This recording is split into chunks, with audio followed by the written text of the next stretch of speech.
Camera trap on the Bronx River reveals first beaver in years. Courtesy RJ Hawkins Beavers had not been seen in New York City for 200 years after their coveted fur pelts became valuable and habitat was impacted by human activity. But finally, in 2007, one was spotted in the Bronx River.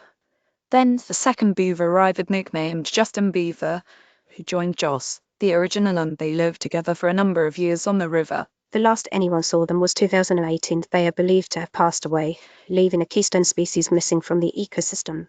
But 4 months ago, biology student and beaver activist RJ Hawkins was checking camera trap footage and reported her findings. Something surprising was spotted in the Bronx River that hasn't been seen for a very long time, a beaver. In June of 2024, 2 camera traps were placed upstream and 2 others downstream of the Mitsubishi Walk section of the Bronx Zoo to try to see if any beavers had returned to the river.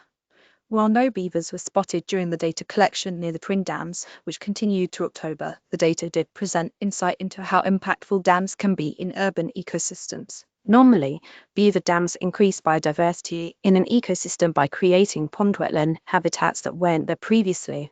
This creates a diversity of habitat types that provides a space for many animal and plant species to thrive. More good news for beavers. First beaver in 400 years born in English countryside, as reintroduced pair gives birth and spurs return of nature. Beavers saved from euthanasia transform and replenish rivers in the Utah desert during the 2024 monitoring period. Many more species of animals were observed upstream of the dam than were observed downstream of the dam. This suggests that although there are many issues with urban dams such as migratory fish and eel species not being able to travel upstream, they may be able to support biodiversity by creating the pond wetland ecosystems downstream.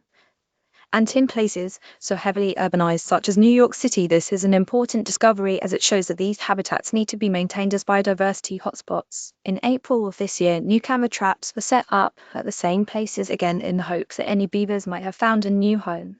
At the end of May, incredibly enough, a beaver was seen on the foot at this time swimming past the camera trap, RJ wrote for the Bronx River Alliance. Beaver shown on camera trap in September 2025 in Bronx River, courtesy RJ Hawkins. This was such an amazing discovery because not only does it show how much biodiversity this section of the river can support, but it also signals the return of a species that had been absent, suggesting significant ecological recovery in an urban environment. She hoped the sighting was just the beginning, and it was. New evidence around the Bronx River this summer revealed activity of beavers building dams, with the iconic tooth marks left behind when trees and branches were carried off. In September, RJ's camera trap caught more images of eager beavers on the riverbanks. What the?